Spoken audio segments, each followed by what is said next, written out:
Buenas tardes al presidente de la República, jerarcas, ciudadanos y medios de comunicación que nos acompañan en esta conferencia de prensa. Buenas tardes, presidente. Muy buenas tardes a todos, bienvenidos a la rendición de cuentas semanal que es la tradición de este gobierno.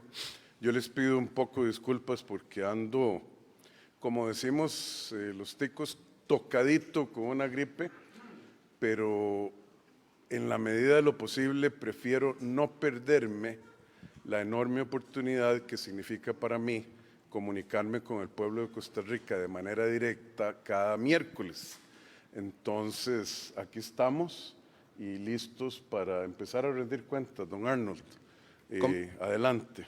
Comenzamos esta conferencia hablando sobre la disminución en las tarifas eléctricas. Antes, observamos el siguiente video.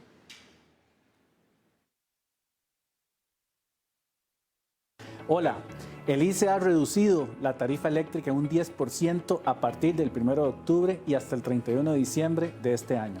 Esto se debe a la suspensión de la aplicación del costo variable de generación en el último trimestre por parte de la ARECEP para que este monto que se paga por el combustible que el ICE usa se pueda pagar en un periodo más largo de tiempo y se impacte menos su bolsillo. Además, el ICE ha solicitado a la ARECEP rebajas tarifarias para el próximo año entre un 3% y un 14% dependiendo del sector de consumo. Esto traerá muchísimos beneficios para los hogares, los comercios y la industria. Estamos viviendo un fenómeno del Niño muy agresivo. El ICE está tomando todas las medidas para garantizar el servicio eléctrico a todos ustedes y seguiremos agregándole valor social, ambiental y económico al país, comprometidos desde hace más de 70 años. Muchas gracias. Don Marco Acuña y el presidente nos explican. Bienvenido, don Marco, qué gusto de verlo. Gracias por no le dé la mano porque lo pego. Le pego a la enfermedad, Dios guarde. Okay. Adelante, don Marco. Sí, presidente, muchas gracias y un saludo a todas las personas que nos ven y escuchan. Bueno, en esta administración nos hemos vuelto más sofisticados en lo que respecta a la administración de la institución y no solamente vemos el aspecto técnico, sino también que vemos el aspecto financiero y cómo de esta manera podemos aprovechar las oportunidades. El ICE goza de un flujo de caja muy saludable, unas finanzas saludables que permiten tomar decisiones, en este caso, para poder recaudar los gastos que hemos tenido en combustible, recaudarlos en un periodo más largo de tiempo y así no impactar tanto el bolsillo. Agradezco por supuesto a la Junta Directiva de ARECEP y al regulador por la decisión que tomaron para modificar la metodología de CVG para que este impacto positivo se vea reflejado en este último trimestre. Y para el otro año, pues gracias a los esfuerzos que hemos hecho en eficiencia, tanto financiera como operativa, hemos solicitado rebajas a ARECEP en la base tarifaria. Pero, presidente, un tema muy importante y a todas las personas que nos ven, el otro año vamos a ver el impacto del Niño definitivamente y para eso estamos viendo de qué manera lo reducimos desde el punto de vista tarifario, pero es un hecho que hemos tenido que gastar muchísimo dinero en combustible y en importación de energía dada la reducción en las lluvias que hemos tenido este año. Muy bien, don Marco. Entonces, para recapitular, primero lo felicito. Muchas gracias. Yo he estado diciendo desde mayo del año pasado que el ICE está volando, pasó de pérdidas de ¿cuántos miles de millones en el 22? Casi 100 mil millones. No, 120 mil creo, pero bueno. Alrededor. Y el 23 lo cerró con utilidades de 100 y pico de mil. 190 mil millones. 190 mil, entonces son 300 mil millones de caminata, de 110 mil de pérdida a 190 mil de ganancia. Lo felicito.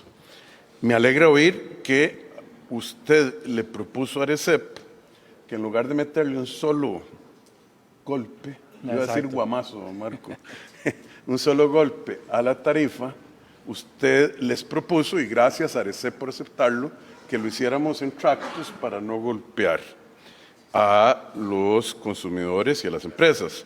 Ahora, a pesar de eso, la rebaja promedio para el año entrante, el 24, va a ser de 13%. En promedio, sí, dependiendo del sector. Sí, claro, hay gente que va a recibir más. Y reiterar, ahora lo vamos a ver con los expertos correspondientes, que este Niño que tenemos, que es un tema climático, anda bien tequioso, y que le está bajando al ICE la disponibilidad de agua para generar energía eléctrica con agua. Exacto. Y entonces vamos a tener que importar. Entonces, hacemos lo posible porque no los golpeen, no tenemos control sobre la disponibilidad de agua y las lluvias, pero nos estamos preparando. Sí, señor. Felicíteme a los colegas del Grupo ICE que siguen volando y gracias a ARECEP otra vez. Ven que sí se puede, cuando la gente quiere trabajar juntos, trabajar por el pueblo de Costa Rica. Sí, señor. Pura vida. Muchísimas gracias, don Mario. Con permiso. Chao. Continuamos esta conferencia rindiendo cuentas sobre la operación Costa Rica Segura Plus. Antes, observamos el siguiente video. Ustedes se preguntarán, ¿qué hace la Unidad Especial de Intervención UEI? Pues paso a contarles que según la ley 7410, conocida como la Ley General de Policías en su artículo 19, sobre las atribuciones de esta unidad son proteger los miembros de los supremos poderes, dignatarios que visitan el país, detener y desactivar explosivos, realizar operativos de alto riesgo contra el terrorismo y el narcotráfico. Sobre este último, paso a contarles con establecer, señor presidente, que los oficiales de este cuerpo policial, desde junio del 2022 a septiembre del 2023, han participado en un total de 22 operativos de alto riesgo. Eso y colaboración con los cuerpos policiales. Estas acciones han permitido la atención de importantes casos, como lo fue la captura de un sujeto en la Línea 13, alias Manzanita, quien llevaba una vida al estilo Pablo Escobar y vivía en una mega casa de 4 pisos y con todos los lujos posibles. Otro de las acciones policiales fue la captura del Gordo Ramos en Punta Arenas, famoso por tener una banda de sicarios, todos menores de edad, en la zona del puerto. Además, en la captura del sujeto alias H, la UEI, en conjunto con personal de Fuerza Pública, realizó la infiltración para obtener la inteligencia y la confirmación del objetivo. En el allanamiento realizado por la Fuerza Pública, se encontró y se decomisó armas de grueso calibre y granadas de fragmentación. Todas estas acciones han permitido, en colaboración con otros cuerpos policiales, detener sujetos peligrosos del crimen organizado que operan en el país. Pero como es un mandato, señor presidente, el narcotráfico no se apoderará de Costa Rica y seguiremos haciéndole frente. Y ahora, con la incorporación de nuevos oficiales, gracias a la gestión de su gobierno, después de 17 años de no contar con personal nuevo en la Unidad Especial de Intervención. Bienvenido, señor ministro, don Mario Zamora. No le doy la mano porque yo ahora sí, o puñito o espalda, nada más, para no enfermar al equipo de trabajo. Sí, señor. Qué gusto verlo. Bienvenido, don Gerard Campos, ministro de Justicia. Un comentario, si me permite, señor ministro, antes de que usted entre al fondo. ¿Oyeron eso? Un equipo SWAT, que eso es la UI, fundamentalmente un equipo de alto rendimiento en la lucha contra el crimen, de cuando las cosas se ponen feas, de cuando hay peligro de balazos, peligro de granadas de fragmentación, y no habíamos contratado ticos oficiales nuevos en 17 años. Sí, señor. Bueno, ya era hora. Yo le agradezco a los miembros de la UEI que calladitos, como lo dijo don Jeffrey Cerdas, calladitos van, apoyan al OIJ, apoyan a la Fiscalía, apoyan a la Fuerza Pública y nadie los ve, mejor que nadie los vea, ni que sepan quién son, pero sí se andan jugando la vida agarrando a criminales de los más peligrosos que puede tener uno en un país. Adelante, don Mario, cuéntenos. Muchísimas gracias, señor presidente. Rendir cuentas ante usted y ante el pueblo de Costa Rica de esta operación Costa Rica Segura Plus que usted nos ha encomendado y que estamos interrelacionando también con la operación Soberanía.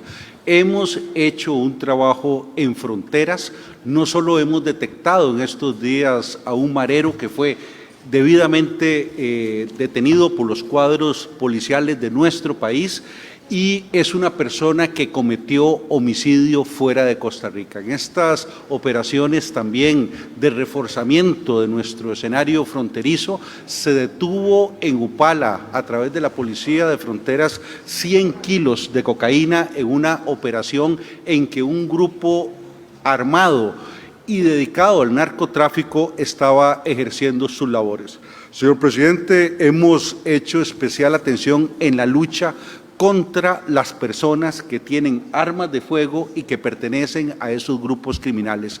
97 de ellas fueron detenidas con armas ilegales. Y en este tiempo, en solo una semana, hemos pasado ante los tribunales de justicia a 3.700 personas. Pero si me permite, señor presidente, ya que ha sido un tema nacional, el tema de la Operación Soberanía, en la que bajo sus órdenes estamos actuando en el puerto de APM Terminals.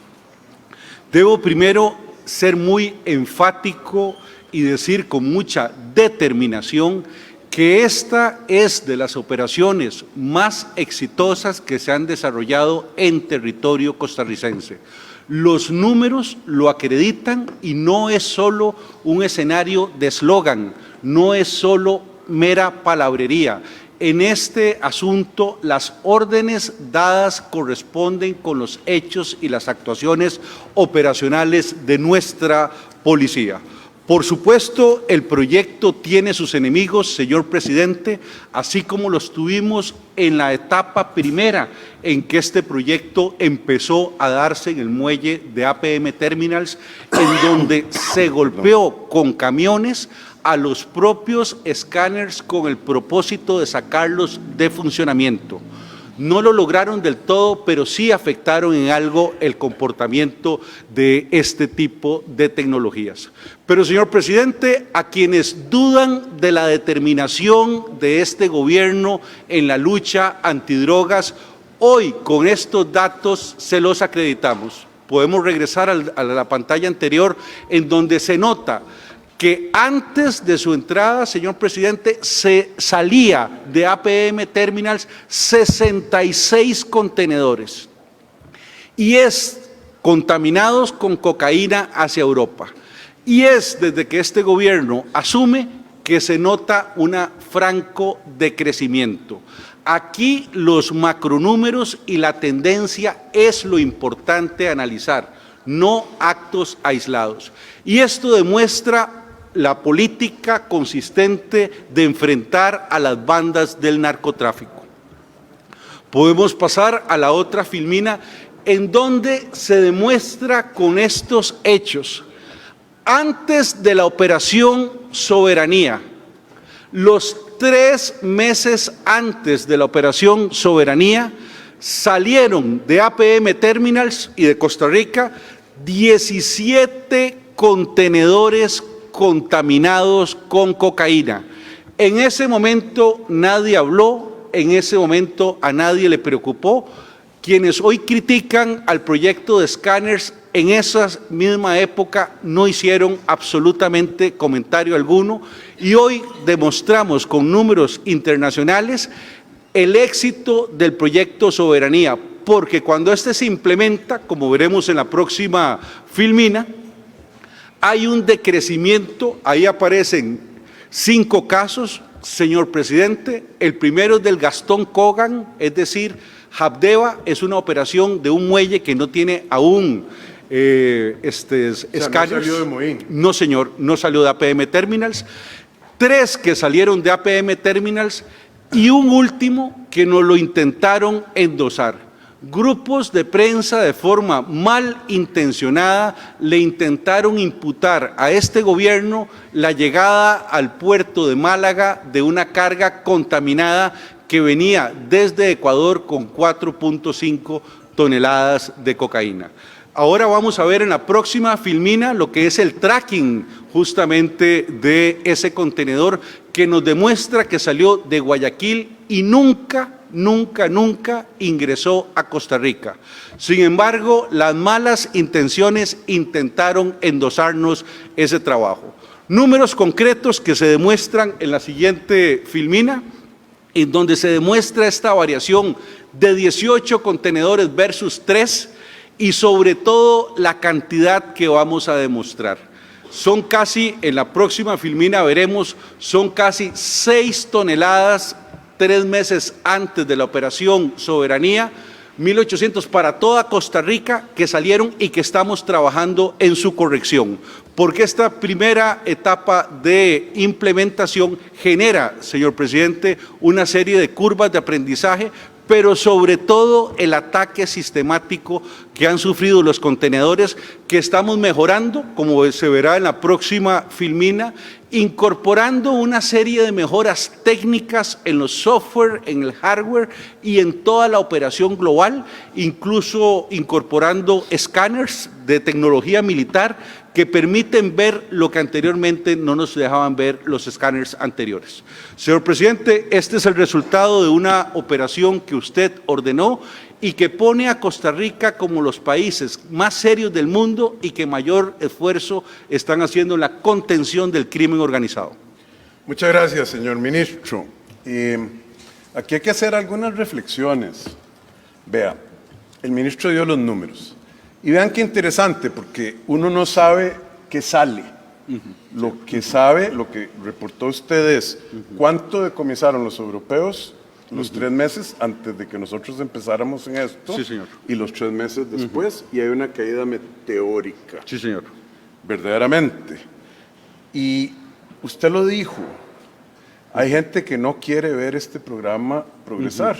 Sí, señor. Y hay gente que no quiere ver este programa progresar porque en enero del año entrante vamos a tener escáneres en Habdeba, de donde salió uno de los 3, fue, ¿verdad? Sí, señor.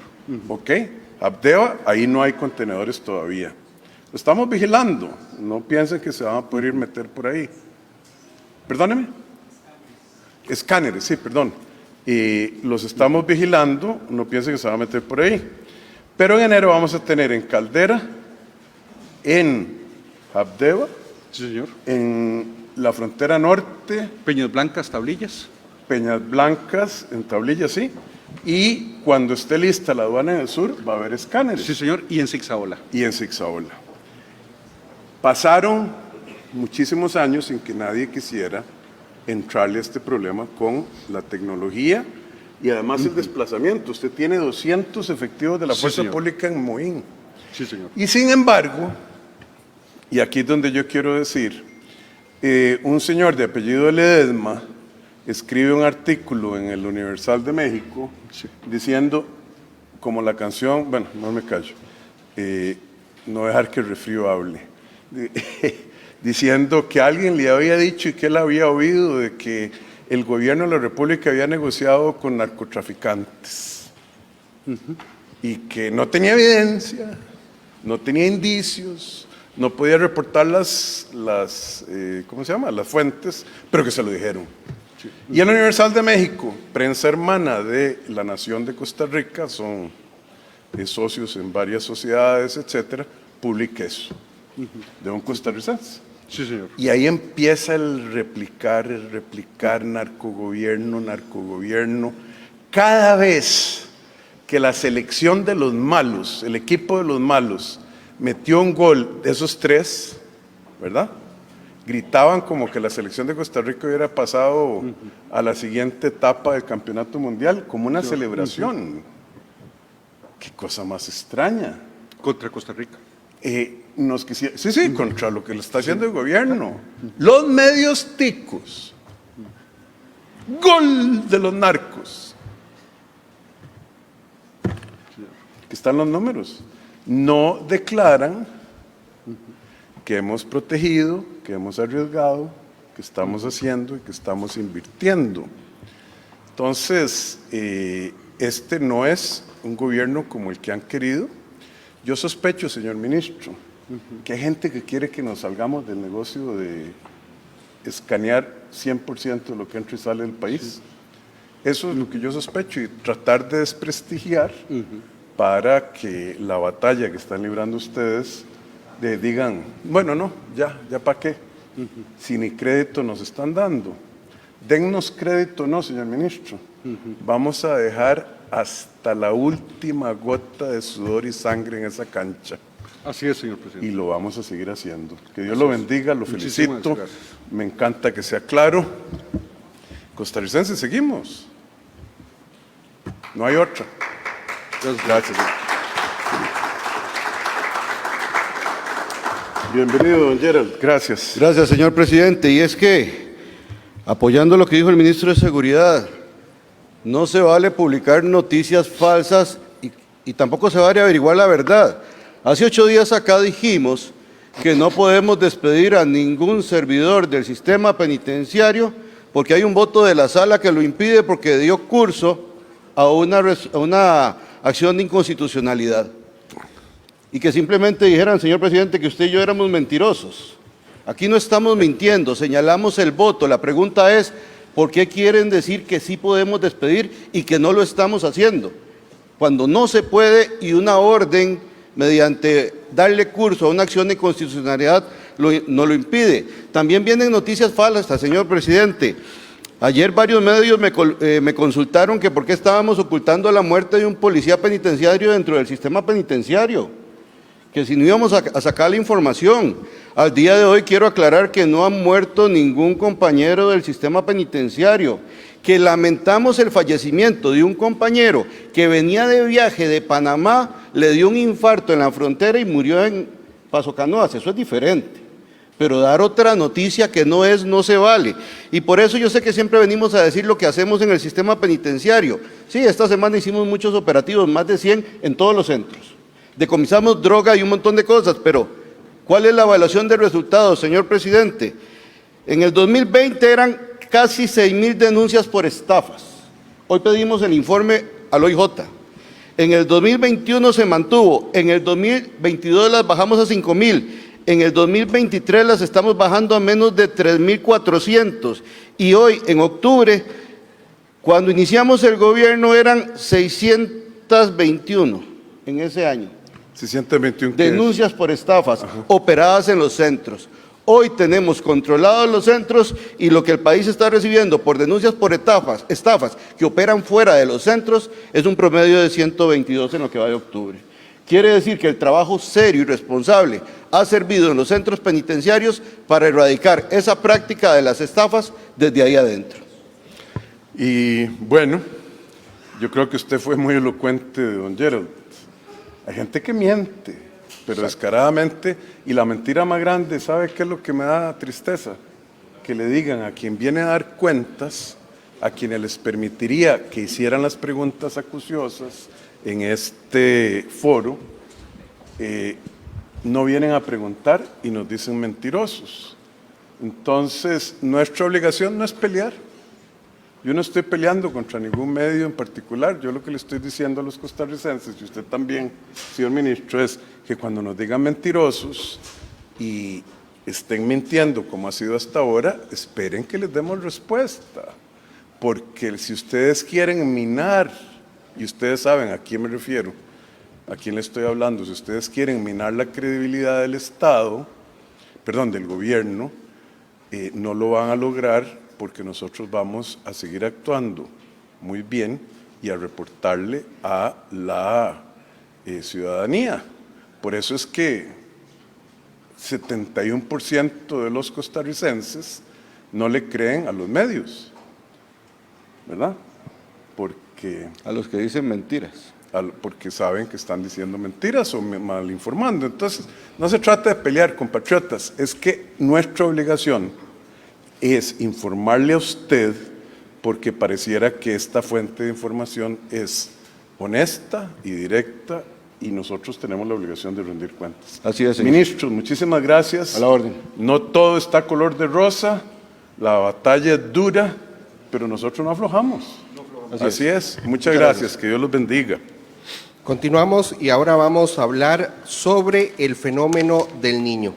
El señor Franz Tattemans, ministro de Ambiente y Energía, el señor Werner Stolz, director del Instituto Meteorológico Nacional, el señor Fernando Vargas, viceministro de Agricultura, el señor Alejandro Picado, presidente ejecutivo de la Comisión Nacional de Emergencias, y el presidente nos explican. También nos acompañarán el presidente ejecutivo del ICE y el presidente ejecutivo de Acueductos y Alcantarillados. Yo sé que yo estoy resfriado, pero rímese un poquito más. No voy a hablar viéndolos para no pegárselas. Adelante, por favor. Don Don Arnold. Werner Stolz. Don Werner Escol, sí, por favor. Buenas tardes, señor presidente, y buenas tardes a todos y todas. Bueno, efectivamente, el Instituto Meteorológico Nacional ha estado dándole un seguimiento constante y permanente al fenómeno del Niño. Y como decía el presidente del ICE, realmente hemos tenido un fenómeno del Niño muy fuerte. Y ahora, como vamos a ver en la presentación, por favor, si podemos ver el primer gráfico de la presentación, lo que vamos a ver en estas barras es que prácticamente todo el país, la próxima por favor, prácticamente todo el país de enero a septiembre ha registrado un déficit de lluvia. Particularmente, como pueden ver abajo, lo que tenemos son las regiones climáticas del país, desde el Pacífico Norte hasta el Caribe Sur, y claramente indicamos que el Caribe Norte tiene un 45% de déficit, o sea, prácticamente en el Caribe hemos tenido la mitad de lluvia que lo que se espera en un año normal. Luego en el Caribe Sur tenemos un 32% y en el resto del país tenemos un promedio del 20 al 30% de déficit. Es decir, desde el punto de vista de un niño realmente ha sido un fenómeno bastante fuerte y esperamos que siga impactando durante los próximos meses. He de decir que el corte a octubre nos dice que el Caribe Norte y Caribe Sur, como muestra ese gráfico, pero contemplando nada más los 15 días de octubre, en el Caribe tenemos un 80% de déficit. O sea, prácticamente ha llovido un 20% de lo que se espera para el mes de octubre. La próxima imagen, por favor. El fenómeno del Niño comenzó en el mes de junio y esperamos que se prolongue hasta diciembre de este año inclusive, y lo prevemos todavía que todavía esté activo para abril o mayo del 2024.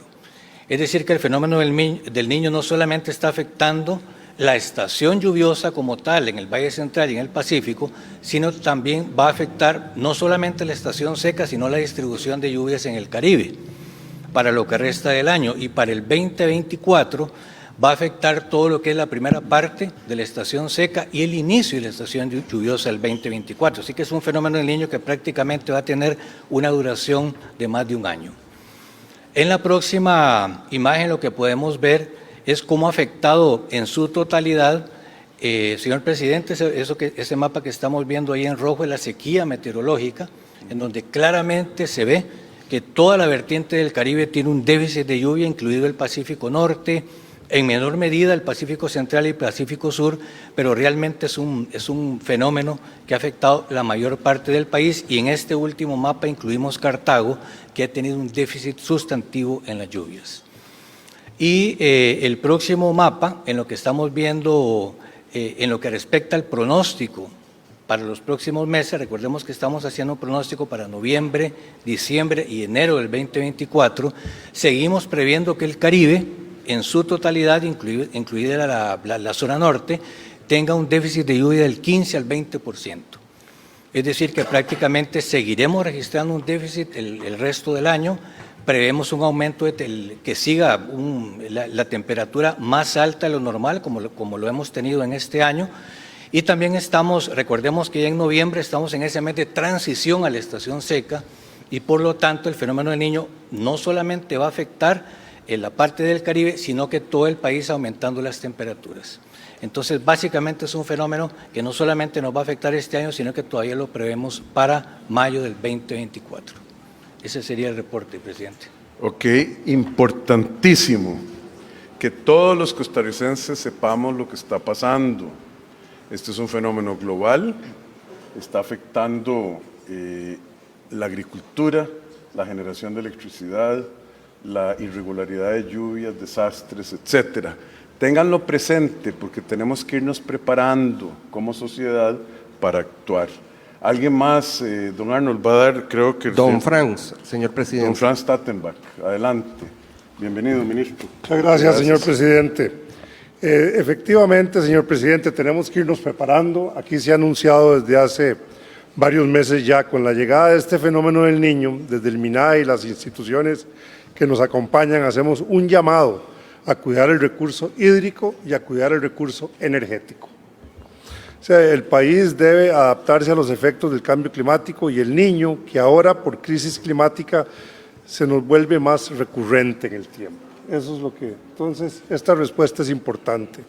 Por eso, desde hace algunos meses, varios meses, trabajamos interinstitucionalmente con esfuerzos desde donde hemos capacitado a más de 1,000 productores con expertos del IMN, el MAC y Comisión Nacional de Emergencias, focalizando en las zonas más afectadas con el déficit de lluvias.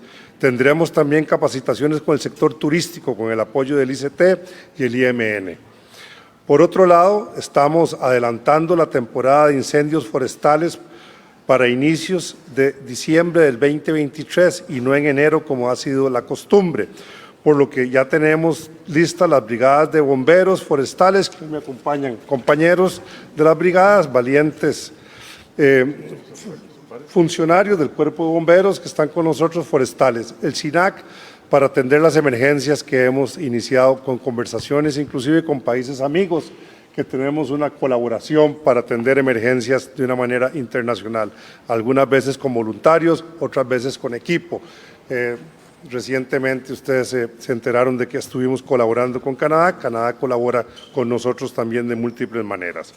Como rectores del recurso hídrico también hemos enviado a las ASADs y a otros operadores una recomendación con base a la actualización del Instituto Meteorológico Nacional sobre el fenómeno del Niño, señor presidente, para que se haga un manejo eficiente de la disponibilidad de agua en los sistemas de los acuíferos y ante el hallazgo de agua disponible en algunas zonas del país, a que acojan la recomendación de la Comisión Técnica Interinstitucional de agosto del 2023 en el sentido de que el aprovechamiento del agua, indicando en estos estudios, sea de acceso a ella, sea por medio de los entes operadores de servicio público para atender la demanda de la zona.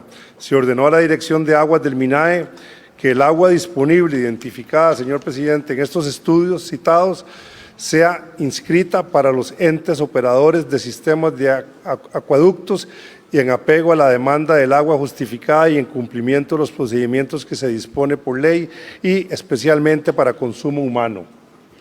Además, se le pidió que se continúe con el monitoreo conjunto y continuo permanente de los sistemas de acuíferos. La sequía que se ha pronunciado ahora, como ustedes vieron, es una sequía hidrológica, pero puede haber una sequía, meteorológica, puede haber una sequía hidrológica también. ¿Eso qué significa? Que llueve poco y hay poca agua en las cauces. Exactamente, por ahora no hemos detectado todavía la sequía hidrológica, pero es muy probable que venga a raíz de la hidrológica. Está lloviendo menos, puede afectar los acuíferos. Pero si llueve a veces muy fuerte, como por ejemplo cuando en la Ruta 1 de una cabeza de agua aisló a un número de vehículos grandes y hubo que entrarle.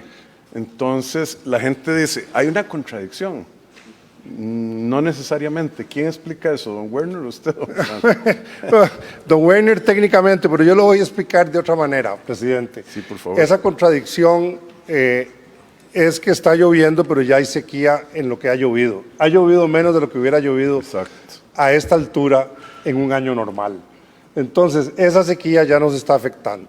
Pero obviamente, ¿por qué sabemos eso? Porque se ha estado monitoreando, se ha estado actuando anticipadamente y por eso sabemos que hay sequía. Así es que sí, suena raro anunciar una sequía en un día que se nos va a venir un diluvio tal vez por aquí. Sí. Ahora, pero el balance hídrico, don Werner lo mostró en un mapa, ya hay sequía hidrológica, quiere decir que ya ha llovido menos de lo que hubiera llovido en un año normal en ciertas zonas del país. Eso ya ha afectado. Aquí yo tengo que meter un anuncio comercial.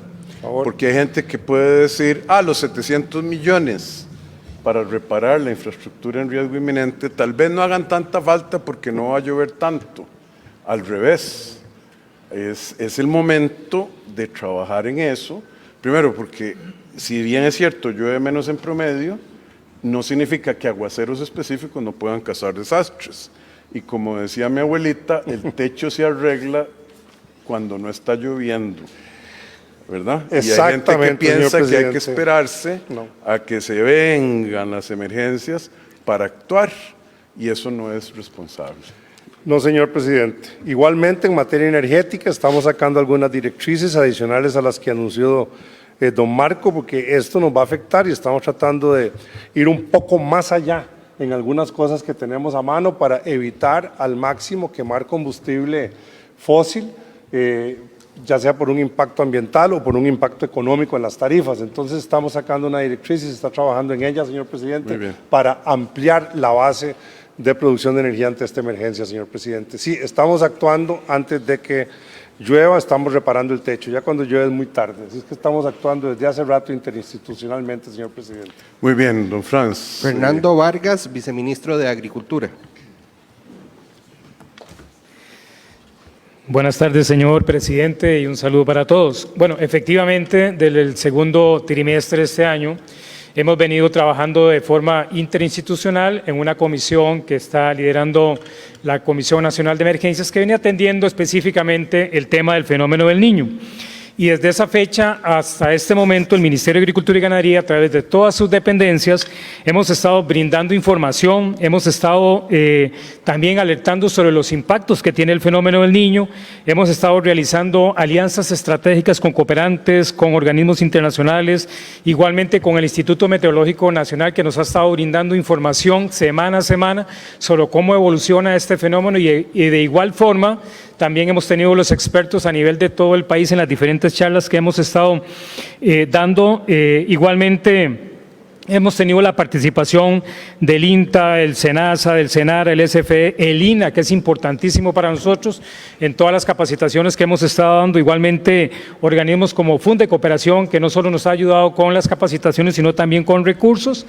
Igualmente, a través del Sistema Banca para el Desarrollo se habilitó un mecanismo que se llama Primer Impacto, y estamos poniendo 5.000 millones de colones disponibles para los productores y productoras que quieran hacer mejoras en sus fincas para que puedan mitigar de mejor forma el fenómeno del Niño. E igualmente el Sistema Financiero Nacional también ha habilitado recursos para esta prevención con respecto al tema del fenómeno.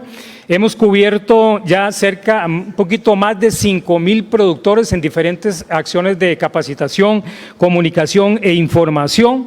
Y tenemos alrededor de todo el país cerca de 86 agencias del Ministerio brindando información a todos los productores en temas como bancos forrajeros, almacenamiento de agua, uso eficiente del agua, pasturas mejoradas, ensilajes, por ejemplo, suplementación, sistemas de riego, bioinsumos, que para nosotros es tan importante, producción de ambientes protegidos, buenas prácticas agrícolas, buenas prácticas pecuarias. En fin, no hemos parado, señor presidente, seguimos trabajando, tal y como lo decía don Welber.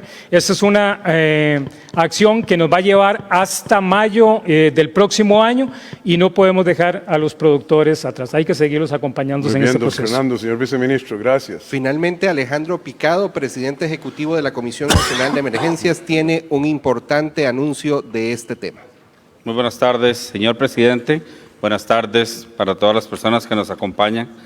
Luego del trabajo interinstitucional que empezamos en el mes de abril, en el que las instituciones acá representadas hemos venido tomando acciones, quiero nada más reforzar que desde abril tenemos una alerta verde a nivel nacional por el fenómeno del Niño, y luego del último dato que nos da el Instituto Meteorológico Nacional, sumado con datos como que el AIA tiene un 38% de sus sistemas con déficit hídrico a hoy, un 19% con pérdida de producción en el AIA, y que en la estación seca se puede alcanzar un 66% de esos sistemas con déficit hídrico, sumado a que las cuencas de interés hidroeléctrico del ICE tienen hasta un 50% menos también en el tema de déficit hídrico, hemos tomado la decisión de declarar alerta amarilla para todo el territorio nacional por el fenómeno del Niño.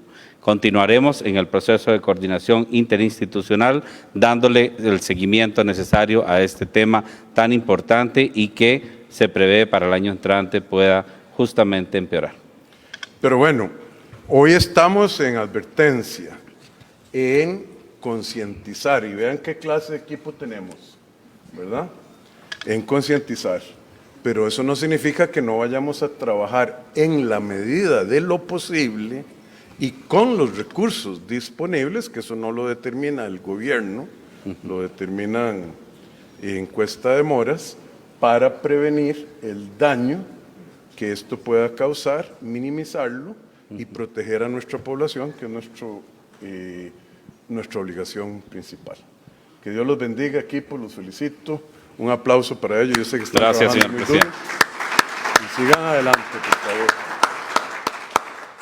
A continuación, nos vamos a referir a la visita de la misión del Fondo Monetario Internacional al país. El señor Nogui Acosta, ministro de Hacienda, y también el presidente de la República nos explican. Bienvenido, don Nogui, así de hombrito. Dale, por favor, si usted quiere. Bueno, es importante señalar que el país, desde que tiene el acuerdo de facilidad ampliada con el Fondo Monetario Internacional, recibe visitas periódicas. Esta y la siguiente semana tendremos la misión del Fondo Monetario Internacional para evaluar el cumplimiento de metas. Queremos decirle a los costarricenses que, según los datos que tenemos a hoy, vamos a tener un superávit primario de 1.7%. La meta con el Fondo Monetario Internacional es 1.3% del PIB, por lo cual estaremos cumpliendo con holgura esta meta. Pero también en el tema del endeudamiento, nosotros tenemos una meta y esta tiene una particularidad, y es que en el tema de la cartera, que es en dólares, se usa un tipo de cambio de 635 colones por dólar. Aún así, con esas características, estamos por debajo de la meta del Fondo Monetario Internacional. Y en lo que se refiere a las acciones cualitativas, hemos cumplido a cabalidad con cada una de ellas. Creo que será una visita exitosa y tendremos buenas noticias para los costarricenses, para los inversionistas internacionales, pero sobre todo para el país. Pero vamos a ver, don Nogui, ustedes los economistas hablan enredado, ¿ah?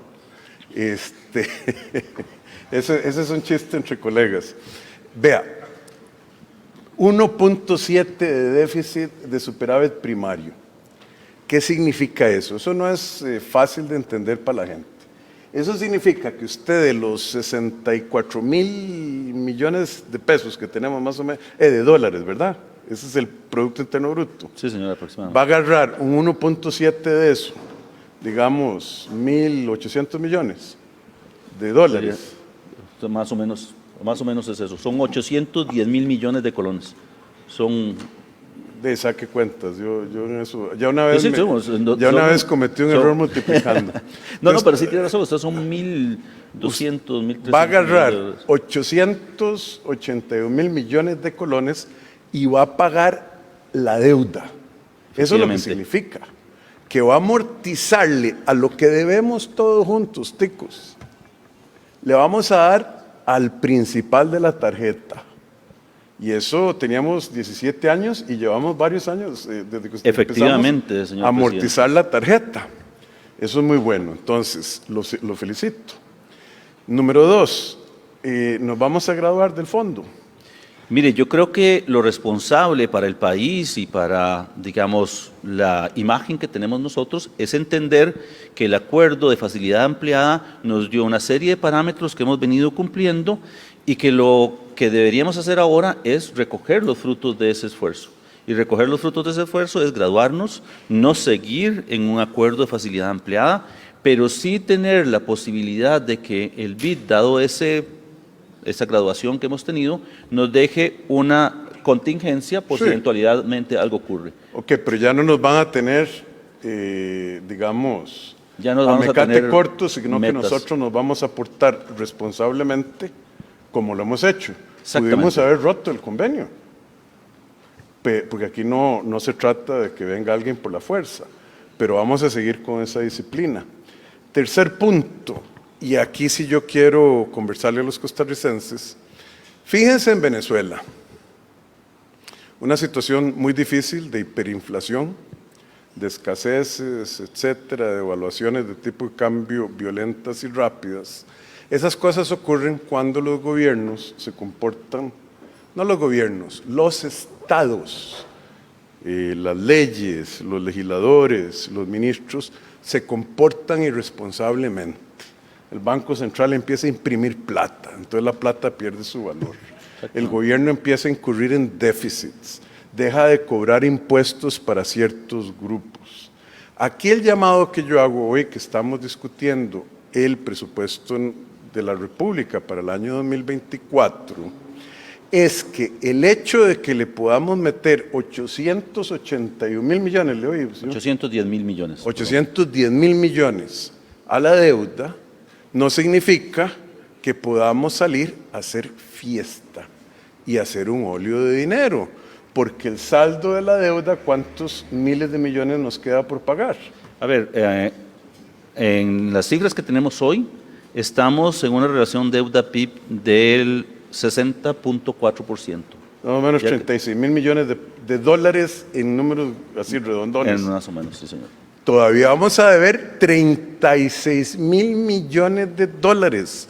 Estamos lejos de pagar esa deuda, de soltarle la hipoteca a las generaciones futuras, una hipoteca que firmaron la gente que estuvo antes y las asambleas legislativas que estuvieron antes, al gastar más de lo que tenían y endeudarse para financiar este gasto.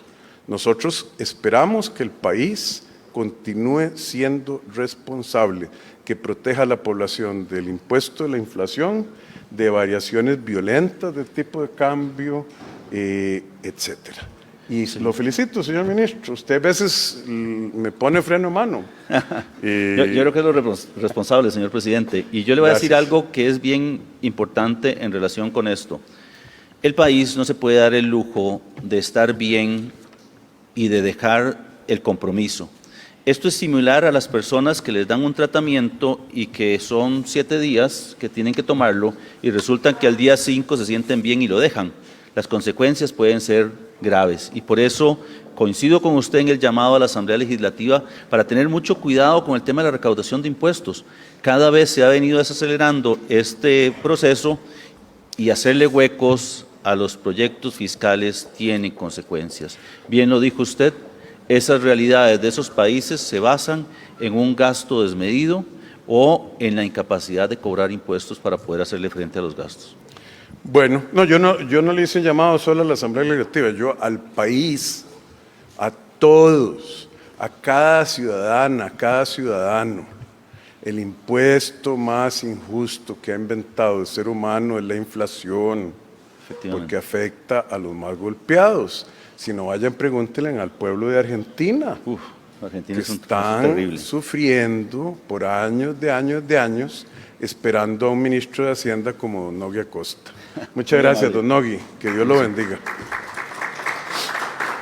En el quinto anuncio hablaremos sobre la ampliación del plazo para sacar citas en la aplicación EDUS. Observamos el siguiente video. Y invitamos a doña Marta Eugenia, la presidenta ejecutiva de la Caja.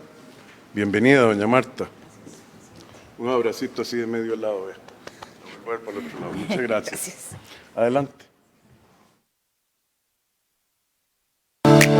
Buenas noticias. La Caja Costarricense de Seguro Social amplió los días para sacar citas mediante la aplicación del expediente digital EDUS. Ahora, cuando ingrese a la aplicación EDUS, verá citas disponibles para los próximos 10 días en lugar de solo 2 días hábiles. Más tiempo para planificar. Esto ya ha mejorado el acceso de más de 93,000 personas a los servicios de salud desde que inició el plan el pasado 6 de octubre. La aplicación también ofrece recordatorios y mensajes de texto para las citas médicas. La Caja además está estandarizando el porcentaje de citas disponibles en todo el país para garantizar una atención equitativa.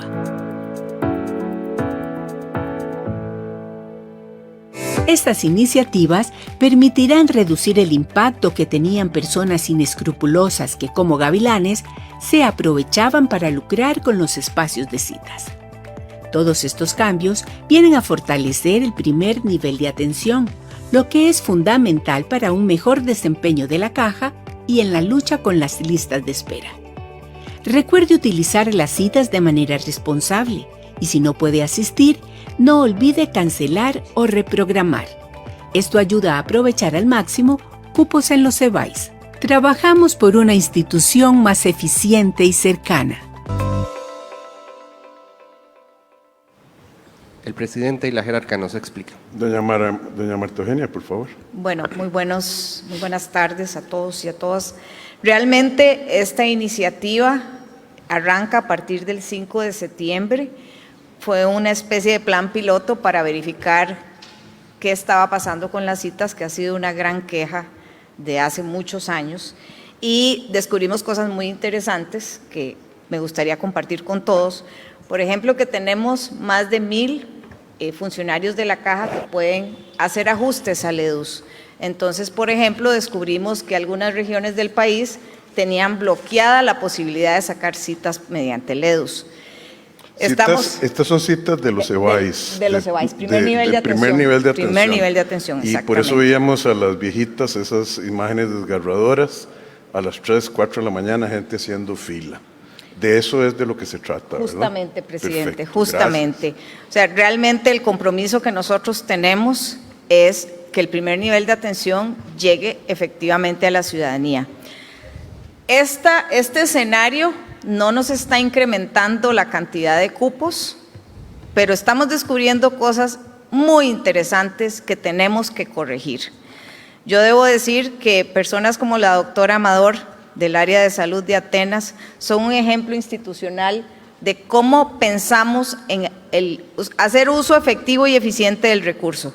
Solo para que se den cuenta de dónde fallamos muchas veces como institución, los 7 BAIS que tiene el área de salud de Atenas tienen 17 comisiones. Eso les implica, presidente, al año 1,910 horas que no pueden utilizar en la atención de primer nivel de atención. ¿Qué tienen?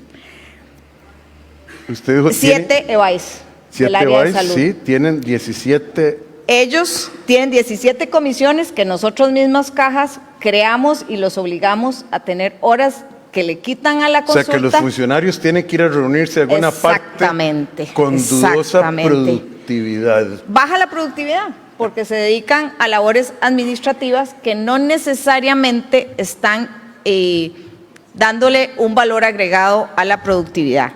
Y ni para qué le cuento del área de salud. El área de salud tiene 27. En total, esta doctora y su grupo tienen mapeado que solo en comisiones se van 3,715 horas. Evidentemente, pues algunas pueden ser muy importantes, pero yo le puedo asegurar, presidente, que de una revisión de estas podemos bajar por lo menos a la mitad la hora que se utiliza de recurso médico para que efectivamente ampliemos las citas. Les voy a poner un ejemplo. Si usáramos la totalidad de esas horas que se utilizan en comisiones, nos darían al año 14,000 citas más para esa población. ¿Y eso qué nos va a obligar? A replantear cómo estamos determinando nosotros la brecha del primer nivel, porque es muy fácil cuando usted solo agarra población y cuánto va a distribuir en cada BAIS y dice, me faltan 300 BAIS. ¿Por qué no somos más eficientes en el uso de los recursos del primer nivel de atención dedicados con toda su energía a atención de nuestra población y utilizamos eventualmente al nivel central para que realice estas comisiones?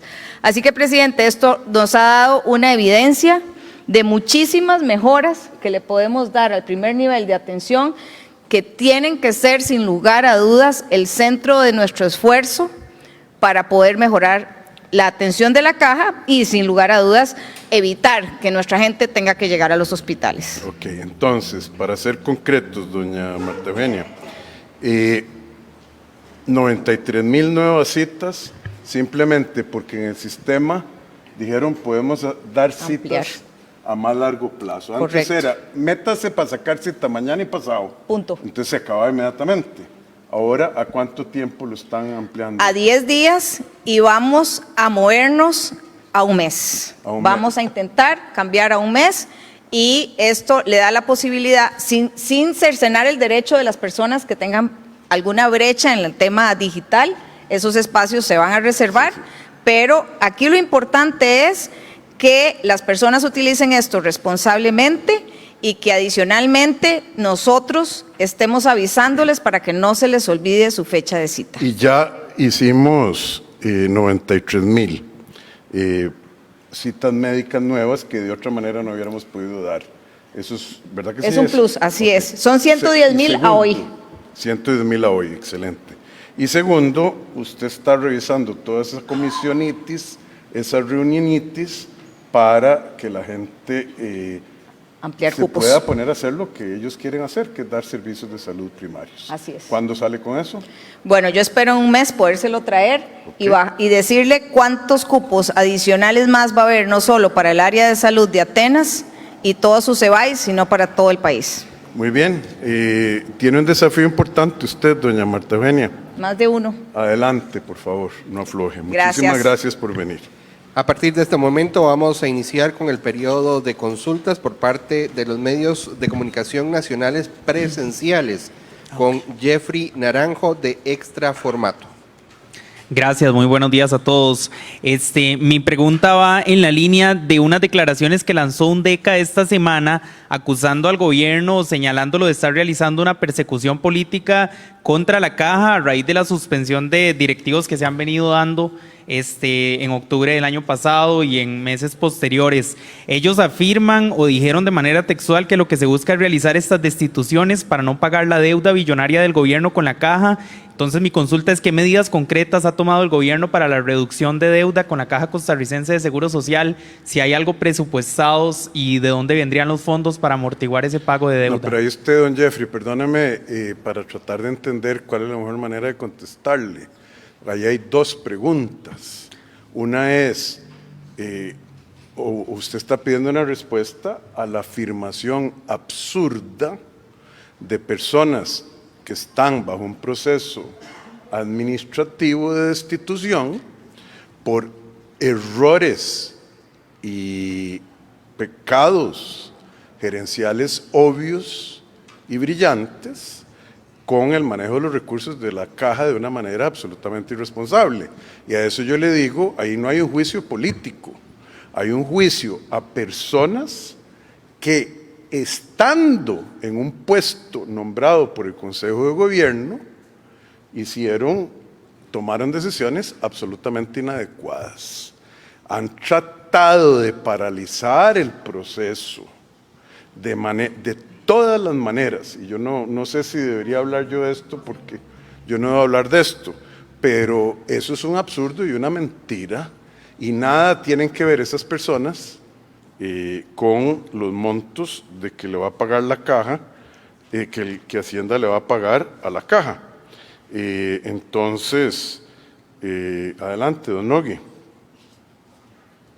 Tal vez ahí hacer dos aclaraciones importantes. Las valoraciones que ellos hagan en relación con si les vamos a pagar a la Caja o no, son completamente de ellos y son sus opiniones. Desde el punto de vista del gobierno hay un interés, digamos, específico en llegar a acuerdos con la Caja y seguirle pagando. Tanto así que en este momento el gobierno tiene 54 millones de dólares y estamos en una negociación para ver cuáles de aquellas, digamos, cobros que nos hace la Caja están basados en datos reales.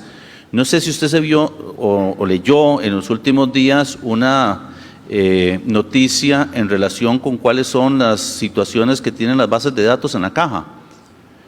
Hay 180 programas que no dan datos fidedignos, pero nos hemos reunido ya varias veces y esperamos que la próxima semana tengamos la última información de la Caja, de las bases de datos que requerimos para poder suscribir el primer convenio de pago.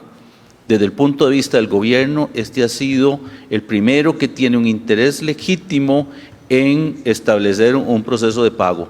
Pero no solamente establecer un proceso de pago, es definir parámetros objetivos que puedan permitirle tanto a la Caja cobrarnos como a nosotros tener certeza de que lo que nos está cobrando efectivamente corresponde a servicios prestados o a personas que efectivamente hicieron uso de los servicios. Muy bien. ¿Tiene repregunta? Sí. Pero ¿cuáles son puntualmente los aspectos que impiden en este momento que se dé ese diálogo o ese amortiguamiento de la deuda? ¿Qué es lo que tiene que pasar? Y si existen plazos establecidos para ir dando ese amortiguamiento a la deuda. Mire, si una persona dice que recibió una cesárea y resulta que es de sexo masculino, creo que no debería pagarle. Si hay una persona que dice que tiene 200 años y está dentro del cobro de la Caja, yo no debería pagarle. Eso es lo que estamos resolviendo. Continuamos con Andrea Salazar del CINAR. Sí, ¿qué tal? Muy buenos días, presidente. ¿Cómo está, doña Andrea?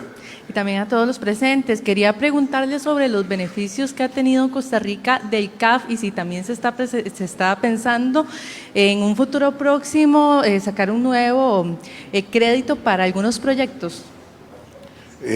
Eso se lo va a contestar don Nogui. Para dar el contexto a la población, el CAF es un organismo financiero regional que se llama la Corporación Andina de Fomento, en la que Costa Rica es miembro, pero todavía no miembro pleno. Sí hemos recibido financiamiento barato en ocasiones anteriores. Ahora el presupuesto de la República para el 2024, el presupuesto propuesto para el 2024, tiene una partida de $60 millones para terminar de comprar las acciones, porque eso es como una cooperativa, las acciones que Costa Rica tiene que comprar para ser miembro pleno. Don Nogui le va a dar a usted, si me lo permite sugerirle, don señor ministro, cuáles son el costo-beneficio de esa inversión. A ver, yo creo que aquí hay que tener claro algo. Más opciones de financiamiento son mejores cuando usted es una empresa o en la eventualidad del gobierno, tener acceso a estos recursos es importante. Voy a ponerle un ejemplo. En el 2018, la CAF, dentro de la situación estrecha que tenían las finanzas públicas, le hizo un préstamo de $500 millones como crédito de apoyo presupuestario. Hoy estamos en una mejor situación. Entonces, lo que queremos es ser miembros plenos, porque en la Asamblea Legislativa no está solamente el pago, está también el convenio de adhesión, con lo cual nosotros pasaríamos a ser miembros plenos y tendríamos una silla y entonces podríamos tomar decisiones en relación con las gestiones que hacen en la CAF. El segundo punto que es importante es que tendríamos acceso a una cartera potencial de $5.500 millones, que no es el momento en el cual nosotros los tengamos que utilizar, pero que nos permitirían a nosotros, si vamos a afrontar algunos proyectos de inversión importantes en el país, otra opción. Y yo creo que eso es lo más relevante. Y el último punto es que no hay una dicotomía entre financiamiento al CAF y seguridad, que eso es lo que han tenido intenciones de señalar, por dos razones fundamentales. Número uno, los aportes o las compras de activos no están impactando la regla fiscal y no son un gasto corriente. Si nosotros cogiéramos, o si la Asamblea, porque nosotros no lo haríamos, deciden coger esos recursos y pasarlos a seguridad, lo que estarían diciéndole al gobierno es que usted va a tener o que cobrar más impuestos o que reducir el gasto, porque el superávit primario que la misma Asamblea le puso al gobierno como requisito para poder hacer emisiones de eurobonos en el 2025, no lo vamos a poder cumplir. Y entonces los que nos obligan a nosotros o nos ponen una meta son los mismos que están poniéndonos una piedra en el camino para poder cumplir con eso. Ok. Gracias, don Nogui. No hay repregunta. Continuamos con Graving Granados de ameliarueda.com. ¿Qué tal, presidente? Muy buenas tardes. Quería consultarle que, el pasado lunes la Coprocom pidió revisar el decreto para 5G. La pregunta es, ¿qué va a hacer el Poder Ejecutivo ante la solicitud de revisar este reglamento? ¿Cuál de los decretos? El de ciberseguridad. Que nos obliga a ser responsables con la seguridad de los ciudadanos. ¿A ese decreto se refiere? El de ciberseguridad. Sí, porque es de ciberseguridad. Señora ministra, doña Paula Abogantes, bienvenida. Gusto de verla. Contéstele usted, por favor. Sí, la solicitud que manda la Coprocom nosotros la estamos atendiendo y daremos respuesta. Sin embargo, por competencia no es la Coprocom quien ve este tema, sino la SUTEL. Entonces, lo que está diciendo es que Coprocom no tiene la competencia legal. Puede pedir, pero es una solicitud amable, eso es lo que está diciendo, porque ellos no son responsables de eso. Correcto. Ok. ¿Su pregunta? Sí, si ya recibieron alguna comunicación de parte del gobierno de China a raíz del reglamento de 5G propiamente o relacionado con las declaraciones o comentarios que realizó el viceministro del MISID de la semana anterior en la Asamblea Legislativa, haciendo calificativo de China como país totalitario. Bueno, vea, empecemos, aquí hay dos partes. Una, hay gente en este país que quiere hacer eso un tema Costa Rica-China. Nada que ver. ¿No se acuerdan cuando la caja no podía dar citas porque la habían hackeado?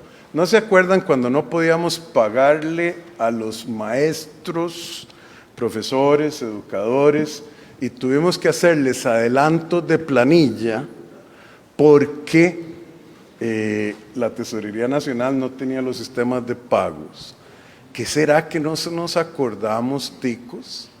¿Y por qué? Porque si hubiéramos, vean el tema este de la 5G y esto, si hubiéramos agarrado a las personas que nos hicieron el ataque de Conti y los identificamos, no podríamos demandarlos a nivel penal en Rusia, de donde se supone que nos atacaron, porque Rusia no se ha adaptado al estándar internacional de persecución del cibercrimen y del castigo que se llama el Acuerdo de Budapest.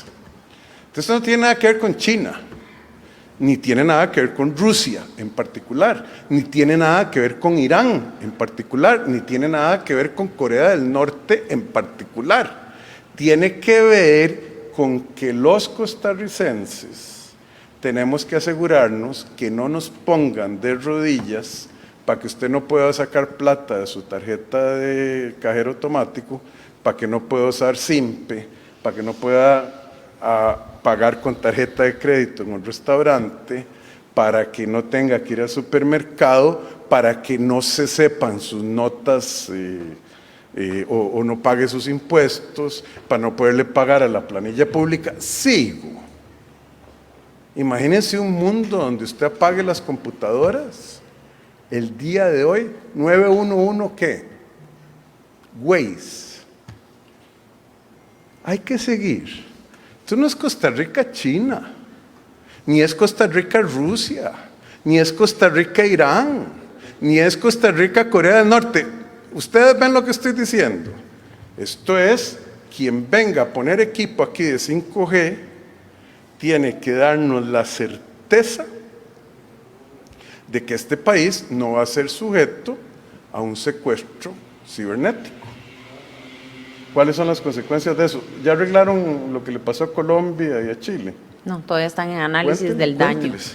Sí, y nada más para agregar el comentario del presidente, este decreto tiene que ver con el resguardo de los derechos humanos, tiene que ver con la seguridad nacional y la privacidad de los datos de los costarricenses, tiene que ver con el manejo de riesgo de las redes 5G y superiores, porque como ustedes saben, 5G es más allá que un set de antenas que se van a instalar en el país para que los costarricenses tengan internet más rápida. Aquí estamos hablando de telemedicina, que es a lo que estamos aspirando, que los costarricenses en todo el territorio nacional puedan conectarse de forma virtual con un médico y no tengan que trasladarse a los hospitales de su región. Entonces es el resguardo de las redes, de la información de los costarricenses que corre por esa autopista. Lo que le pasó a Colombia, hace poco un suplidor de ellos que se llama IFX Networks fue vulnerado, sufrió un ataque de ciberseguridad y al día de hoy se habla de que más de 700 instituciones de dicho país están comprometidas. Pero como aquí hablamos de cadenas de suministro, también Chile se vio afectado, Argentina se vio afectado, se habla de que México también. Entonces, nuevamente, aquí lo que nosotros estamos tratando lo que estamos haciendo es subiendo los niveles de ciberseguridad a los estándares más altos, precisamente porque el interés, el fin último es proteger los derechos humanos de los costarricenses, la seguridad nacional y la información y privacidad de todos. Y esos, vamos a ver, bueno, el punto es que hay gente, doña Paula, que quiere hacerlo ver como que nosotros tenemos algo con un país que no tenemos nada con ninguno. Lo que usted está adoptando son los estándares de la Unión Europea, de los Estados Unidos y de muchos otros países, de la OCDE y a los países a los que queremos aspirar en términos de bienestar. Nada más. Pero ustedes saben que hay gente aquí que sin saber mucho se ponen a opinar o se ponen a opinar por intereses particulares. Siga adelante, ministra, y cuando seguimos defendiendo el punto porque es lo correcto, es el interés del país, nada más. Gracias. Danilo Chávez, de La Reacción. Muy buenas tardes, señor presidente, ministros, medios de prensa y redes sociales.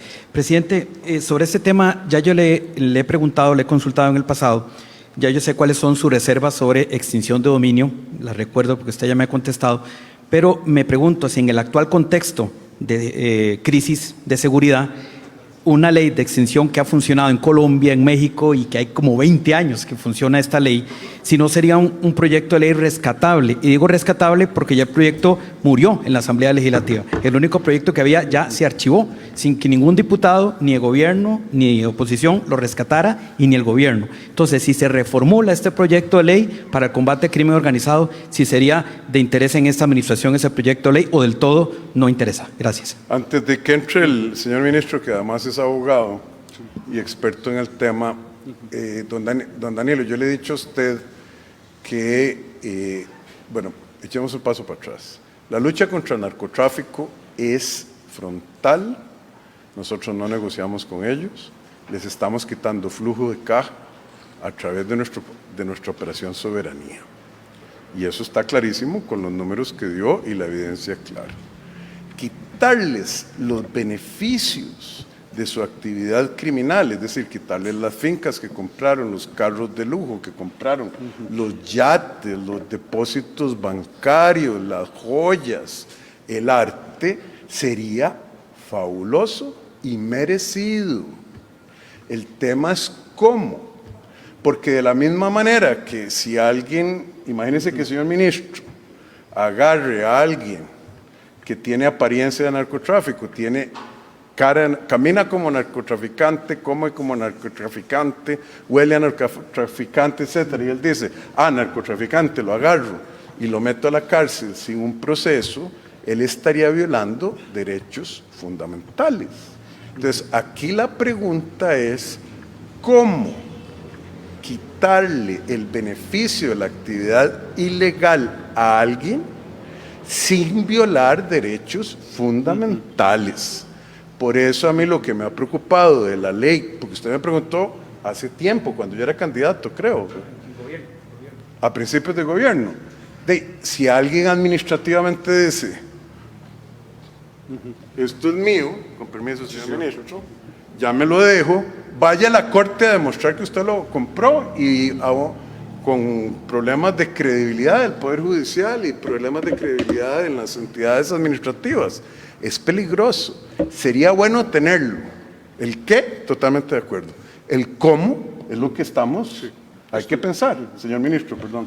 Sí, en efecto, el proyecto que usted menciona en su momento fue cuestionado por diversos grupos, ya que era un etéreo bastante abstracto sobre quiénes se aplicaba. Es decir, si de pronto un narcotraficante iba a una estación de gasolina, con dinero del narcotráfico compraba gasolina, ya esa empresa podía verse comprometida en los términos en que fue redactado. La bomba de gasolina. La bomba de gasolina. Entonces, fue redactado en términos sumamente, y además con aplicación sobre otros delitos. Cuando hemos estudiado, que venimos dándole vuelta a ese texto, nos parece que la extinción de dominio debe circunscribirse esencialmente solo a delitos de narcotráfico, terrorismo y cuando sean elevados a juicio.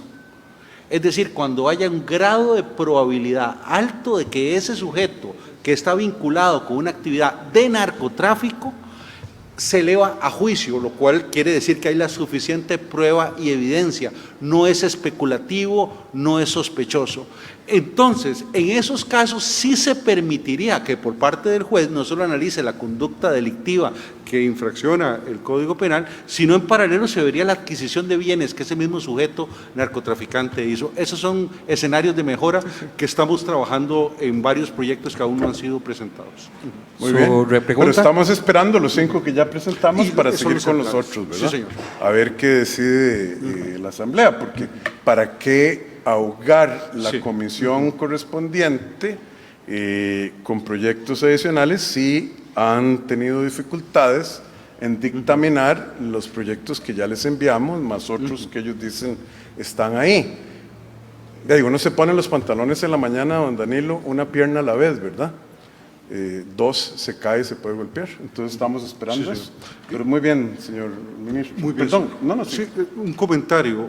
Se han presentado muchísimos proyectos. Recordemos que la seguridad es muy amplia, es muy integral, pero los 5 proyectos del Ejecutivo tienen la virtud que son los que se teledirigen hacia el crimen organizado en lo que están haciendo, sicariato y homicidio. Hay muchos otros proyectos, pero que no cambian la realidad criminal. Es decir, se han presentado un número importante, son de colaterales o digamos tienen un efecto indirecto, pero los 5 del Ejecutivo, sobre todo en posesión de armas de grueso poder, para que sean sancionados. El tema del sicariato a nivel juvenil, para que haya un tratamiento penitenciario. Sicariato a nivel no le juvenil. Juvenil, de menores de edad, para que haya un tratamiento penitenciario lo suficiente para poder desactivar esa conducta en esa persona menor de edad. El hecho de los extranjeros que han obtenido nuestra nacionalidad y que hoy les sirven de escudo para no enfrentar juicios, sobre todo de narcotráfico, en Estados Unidos. Entonces, en general, puedo indicar que los proyectos del Ejecutivo van dirigidos al núcleo central de la crisis de seguridad. Su repregunta. Sí, gracias, presidente. Entonces, nada más si entendí bien, hasta que avancen esos 5 es que se enviaría un nuevo texto de extinción de dominio. A mí me parecería razonable eso. Ir por etapas, nosotros lo podemos mandar, pero... De hecho, señor, el 26 que vamos a anunciar la política de seguridad, no queremos ahora adelantar, si quiere, señor presidente, algunas era cosas. la sorpresita, pero bueno, esperemos. Viene un paquete de sorpresas adicionales, como hicimos cuando lanzamos la operación Costa Rica Segura, pero yo sí digo, tendría mucho sentido para el pueblo de Costa Rica. ¿Para qué va a traer usted el postre si no nos hemos podido comer el entremés y el plato principal? Comámonos la entradita, el plato principal y después traemos otro. Hay una secuencia natural de cosas. Ponerlo todo en la mesa al mismo tiempo no va a hacer que podamos comer más rápido. Muchas gracias. Daniel Suárez, de Diario Extra. Buenas tardes, señor presidente. Mi consulta es con respecto a las declaraciones que dieron diputados sobre la supuesta salida de doña Natalia Díaz del Ministerio de Presidencia. Ya ellos se refirieron a eso, pero ya no, doña Natalia más bien se refirió al caso, pero yo quería consultarle a usted si usted está satisfecho con la labor que ya ha desempeñado estos casi 2 años más o menos. Ella está sentada ahí, véanla. Venga, doña Natalia, asómese. Ministra de la Presidencia, ¿cómo está? Muy bien, ¿y usted, presidente? Muy bien, gracias, gusto de verla. Entendí que ¿quién fue? ¿Francisco Nicolás? Doña Dinora y don Francisco en la Comisión de Financiamiento, sí, señor. Me hizo mucha gracia ver al señor diputado Francisco Nicolás decirle a una persona con la que yo tuve una relación que no he visto hace muchos años, bueno, hace unos años, y que no veo desde marzo del 2021, ya usted hizo un trato con Chávez para ir de ministro de la Presidencia. Doña Natalia, señora ministra, gusto saludarla. Gracias. Muchas gracias, presidente. ¿Algo más? Gracias. Vamos a continuar con José Luis Rodríguez.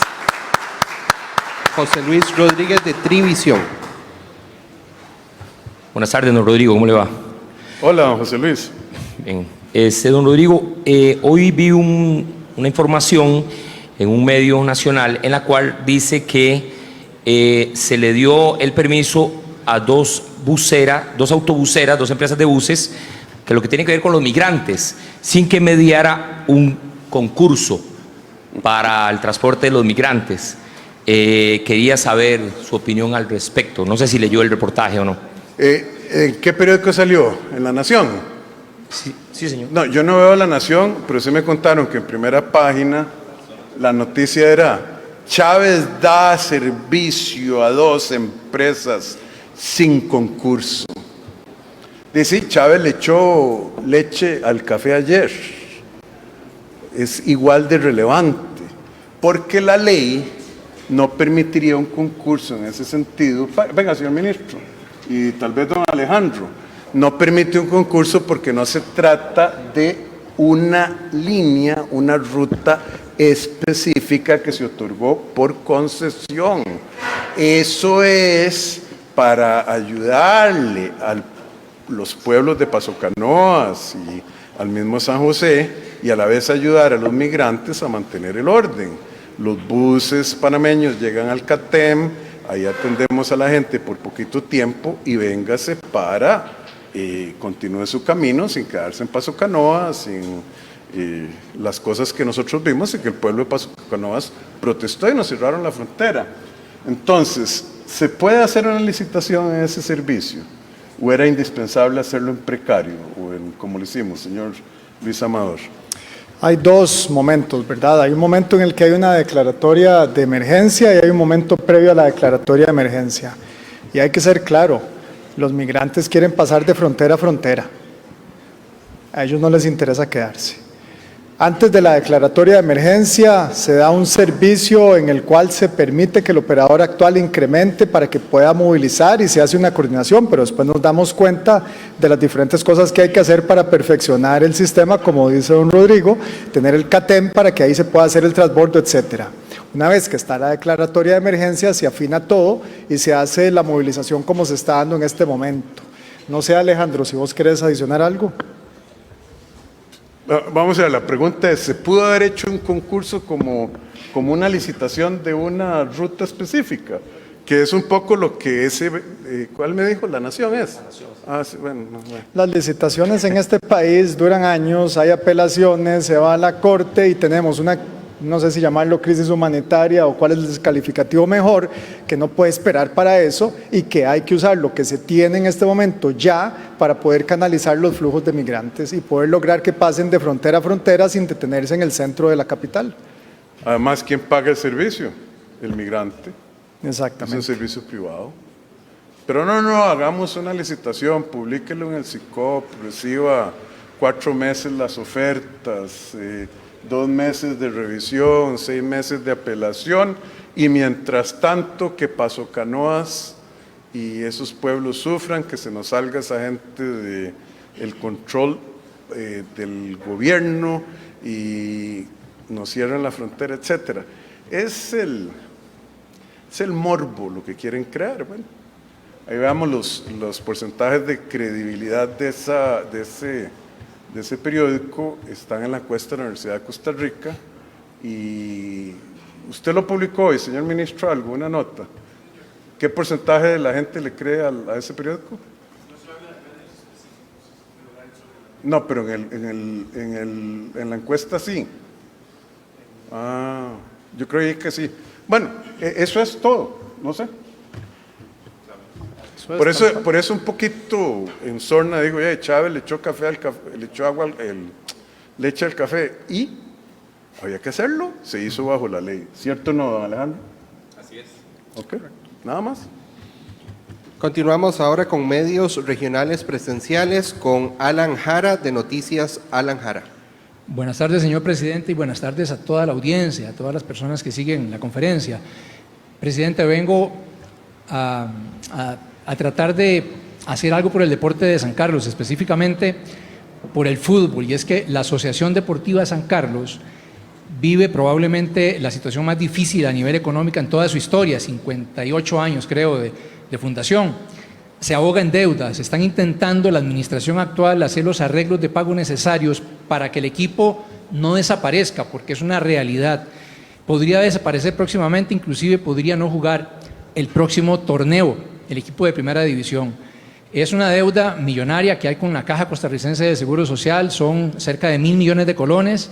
Sé que se están haciendo cosas para intentar establecer una cuota que el equipo pueda pagar, porque en este momento los resultados no están de su parte, no pueden contratar extranjeros, cobran a veces 1.000 colones por entrada y lo que les piden pagar es como 10 millones por mes y una prima como de 200 millones de colones, probablemente van a tener que cerrar. Entonces, viendo esta situación, a ver si usted puede hacer algo por el equipo. Ni siquiera sabía, perdóneme, doña Marta Eugenia, no sé qué se puede hacer. Bueno, muy buenas tardes. Justo el día de mañana íbamos a tener una reunión con la Federación de Fútbol porque realmente la situación con los equipos de fútbol y la seguridad social es compleja desde hace muchos años. Ustedes recordarán cada vez que se clausura los estadios, ¿verdad? Y la idea nuestra es ver cómo entre todos hacemos un esfuerzo para solventar esta problemática que tiene el fútbol nacional, porque me parece que es un tema a todo nivel del fútbol nacional. Me acaban de informar hace unos minutos que la federación nos va a traer una propuesta y que no les daba tiempo para traerla mañana y me están solicitando que la traslade para dentro de una semana, lo cual vamos a hacer. La primera dama está apoyándonos en este tema, así que yo espero tener una solución. Son temas que se arrastran de hace muchos años y creo que lo correcto es darle una solución definitiva por el bienestar de todas aquellas personas que están inmersos en el tema de fútbol y efectivamente yo estoy segura que no solo esa asociación está en problemas, yo casi que le aseguraría que en segunda división la problemática debe ser igual para todos, pero una vez que avancemos en estas reuniones, y créame que para la Caja es realmente una necesidad poner esto en orden y solventar de una vez por todas la problemática del fútbol nacional con la seguridad social.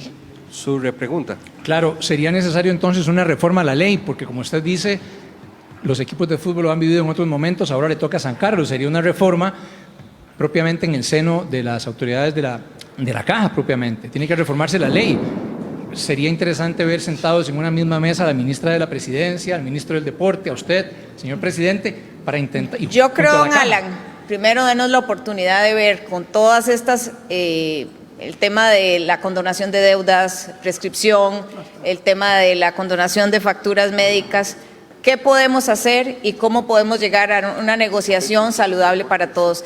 Denos la oportunidad y veremos si hace falta una reforma legal o si institucionalmente podemos ayudar en la medida que corresponda a la Caja, por lo menos con todo gusto, y para eso estamos nosotros. Con permiso, don Arnold, a don José Luis Rodríguez, acabo de ver en la página 14, gráfico 8 del reporte que publicó la Universidad de Costa Rica, CIEP, sobre la credibilidad de los medios de prensa y otros. Lo vi rápido, solo 2.79% de las personas, y obviamente que hay inferencia estadística, estuvieron de acuerdo con alguna frase de que La Nación tuviera alguna credibilidad en sus publicaciones. Entonces, ahí está, para que usted lo vea, no soy yo, pero ese tipo de cosas, Chávez da concesión o lo que sea, sin concurso, es lo que yo creo que ya dejemos de pelear y de mentir, levantémonos todos y ayudemos a sacar al país adelante. ¿Qué es lo que quieren? ¿Quitarle la credibilidad a un gobierno que está haciendo el esfuerzo? Yo no sé, que lo juzgue cada quien. Muchas gracias. Rodrigo Moya, de Acontecer Espartano y algo más. Muchas gracias. Buenas tardes, muchas gracias, don Arnold. Señor presidente, muchas gracias por permitirnos una vez más compartir. Consultarle, señor presidente, con todo respeto, si se puede realizar alguna acción con la Comisión Nacional de Emergencias para priorizar la ejecución de los recursos para el Pacífico Central, en virtud de los hechos, Rodrigo, usted sabe, hechos ocurridos, recientes lluvias, fin de semana anterior, inundaciones en nuestra zona. Usted lo conoce muy bien, don Rodrigo, y estamos esperando que esto se resuelva. Ayúdenos, por favor. Sí, señor, el problema es que la Comisión Nacional de Emergencia lo que tiene es un Fondo Nacional de Emergencia, el cual se alimenta de recursos. No es que se declara una emergencia y aparece la plata. Nosotros tenemos un proyecto de un préstamo del Banco Centroamericano de Integración Económica de $700 millones para 88 carreteras, ¿es? Correcto. 88 puentes. Escuelas. ¿Cuántas escuelas? Son 47 escuelas. 47 escuelas para dragado de ríos. Correcto. Para todas esas cosas. Ya, de hecho, estamos con eso tratando de financiar declaratorias de emergencia anteriores como Boni y otros. Boni, Julia, Acerrí Desamparados a la Juelita, señor presidente. Exacto. Entonces, nosotros podemos declarar la emergencia. ¿Y de dónde, amigo, vengo? Para ir a reparar esos puentes, para ir a dragar esos ríos que se inundan y sacan a la gente de sus casas. Por eso es que hemos sido muy respetuosos con la Comisión de Hacendarios. Por favor, denos esos 700 millones para que entren al fondo que maneja don Alejandro y poder movernos. Esa es la situación, don Rodrigo, así de fácil y clara. ¿Algo más, don Ale? Sí, yo me parece importante resaltar sobre el fin de semana que tuvimos muy duro el trabajo interinstitucional del PANI, del IVAS, del Ministerio de Salud, de la Comisión Nacional de Emergencia, de los gobiernos locales. Me parece que es una buena oportunidad para aprovechar, señor presidente, si me lo permite, y desmentir que no se les ha dado nada a las personas. Las emergencias no se politizan. Las emergencias son para atenderlas y es lo que hemos hecho. A las familias se les ha dado lo que han necesitado. Y los gobiernos locales, en la última reunión que tuvimos en Punta Arenas, agradecieron el trabajo de la Comisión Nacional de Prevención de Riesgos y Atención de Emergencias, de poder hacer lo poquito que podemos hacer con lo que hay en el fondo en este momento para incluso recuperar obra, porque sí le hemos dado obra a Punta Arenas y como le dice el señor presidente, con el empréstito del BESIE vamos a poder hacer mucho más obra. Si lo aprueban. Si no lo aprueban, que espero en Dios Y que no sí. es obra nueva, es eliminar... Es obra de reconstrucción. Eliminar los riesgos y eliminar inminentes en obras peligro inminente. existentes. Sí, señor. Su repregunta, don Rodrigo. Gracias, don Rodrigo. Sí, don Rodrigo, vea, el tema, esto que ustedes lo dicen y es cierto, alguna gente y la municipalidad en Esparza, para ponerle un ejemplo, se sienten sumamente complacidos de algo que se ha hecho. Pero recuerde que somos Orotina, Esparza, Montes de Oro, Miramar, bueno, Montes de Oro, y esta zona que seguimos con grandes problemas. Vean, este fin de semana que acaba de pasar, si uno estaba en Esparza y que necesitaba ir a San Ramón, no podía. Si tenía que ir al hospital estando en Esparza, no podía. Estábamos aislados. La ruta 756 totalmente desbaratada. Y hoy a uno de los vecinos, por eso vengo a hablarle del Pacífico Central, nos dicen, pidamos ayuda. Yo sé que cuesta mucho, pero aquí, aprovechando esto, pedirle también a los señores diputados. Ustedes saben, no se puede hacer chocolate sin cacao y nosotros lo sabemos, pero ustedes nos pueden ayudar, la Comisión de Emergencia nos puede ayudar, don Rodrigo nos puede ayudar y eso lo estamos necesitando en la zona del Pacífico. Por favor, entrémosle, aunque no se tenga dinero, tratemos de gestionarlo. Eso es lo que queremos. Ahí sí que, don Rodrigo, usted me cae muy bien a mí, pero sería ser enormemente demagógico decirle, entrémosle aunque no tengamos la plata.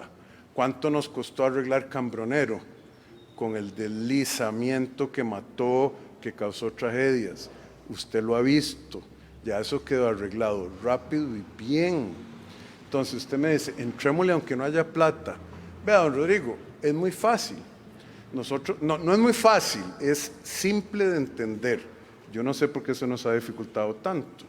Métase a una página web que creamos nosotros, donde está por cantón las obras urgentes que queremos financiar con esos 700 millones. Alguien dijo por ahí, un señor diputado, que era una barbaridad que le pusiéramos presión así. No, nosotros no estamos poniendo presión. Si usted quiere ver qué es lo que incluye esos 700 millones, métase ahí, los analiza y le reporta a su audiencia qué son las obras que estamos esperando para poder iniciar en esa zona del Pacífico Central. Y ya volvemos a lo mismo, nosotros somos respetuosos de la separación de poderes, los señores diputados son los que tienen la pauta, el timón en esto, nosotros no. Cuando ellos aprueben, si aprueban, nosotros nos vamos a mover tan rápido como nos movemos en Cambronero. Muchas gracias, don Rodrigo. Edgar Chinchilla, de Noticias Edgar Chinchilla. Buenas tardes a todos, buenas tardes, señor presidente. Creo que mi pregunta es en materia de transportes, entonces creo que vamos a ocupar a don Luis. Don Luis, anteriormente le había hecho un par de consultas por ahí en privado, había quedado de conseguirme la respuesta, van ahí de la mano y bueno, supongo ya la tiene, conociendo cómo trabaja usted. Recordad lo del aeropuerto, que ningún taxi, por ejemplo, un taxista de San Carlos viene a recoger a un cliente que viene de otro país, no puede ingresar al aeropuerto porque le hacen un parte. Tiene que esperar que un taxi del aeropuerto saque a esa persona o en el peor de los casos que salga con las maletas a pie, ¿verdad? Hasta el punto donde un taxi de otra zona puede llegar. Y la otra era la diferencia de precios entre un taxi, por decirlo así, un pick-up y un automóvil, que es diferente, es más cara la tarifa, tanto del kilómetro como de la espera en un pick-up. Y ellos dicen que consideran que es incluso competencia desleal entre ellos mismos, que si esa tarifa se puede establecer igual para los dos. Gracias. El aeropuerto tiene una base especial, eso lo establece la ley, se dieron unas concesiones. Echar para atrás eso significa cancelar y tener que indemnizar a cada uno de los que tienen concesión. Hay que esperar a que se acabe esa concesión para poder arreglar ese entuerto. Los vehículos 4x4 son más caros que un carro sedán. La ARECEP lo reconoce en su fórmula tarifaria y por eso es que cobran tarifas diferenciadas, cobran diferente. Aquí... Pero, don Luis, perdón, solo para mi propia edificación. ¿Cuándo se otorgaron esas concesiones de los taxis anaranjados? Eso es viejo. Sí, tengo que ir a buscarlo, pero las otorgaron como por 10 años y en diferentes puntos. Entonces hay que ver dónde van terminando para no renovar y para ir, para llegar a un momento donde ya sí podemos decir, puede entrar cualquiera al aeropuerto. Entonces, si usted fuera y dice, deje que entre cualquier taxi, a usted lo van a demandar, bueno, no, al gobierno y tal vez a usted, tal vez. Aquí como le ponen acusaciones penales a todo el mundo, lo pueden demandar por violación de una concesión que se otorgó por 10 años y por alguien más. ¿Usted ha otorgado, desde que usted es ministro, ha habido una concesión a taxistas anaranjados en el aeropuerto? No, ninguna. No, ok. Ahí está. Y ARECEP fija las tarifas, no es usted. Así es. Entonces ahí tiene usted.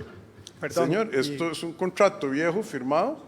Y ARECEP es la que dice cuánto vale cada tipo de carro. Y dato puntual, para terminar de hacerlo peor, la vida útil del carro la establece con 5 años, entonces hay que repagar el carro en 5 años, entonces eso eleva todavía más las tarifas. Por eso es que hay que ir limpiando eso y en algún día que los taxis normales o los taxis modernos puedan ingresar cuando todo esto esté arreglado.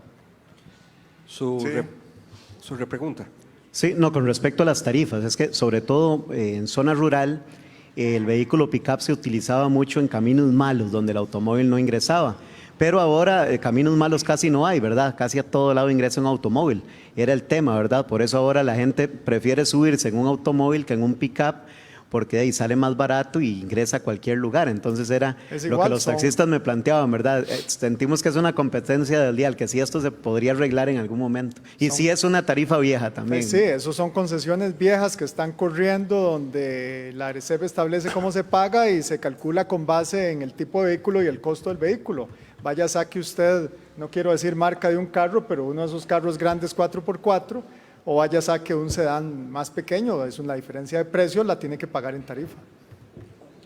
Sí, esa serenata hay que llevarla a otra ventana, a otro balcón. Muchas gracias, don Luis. Nos quedan unos minutos, vamos a retomar la lista de medios nacionales presenciales con Paula Ruiz del Observador. ¿Qué tal? Buenas tardes.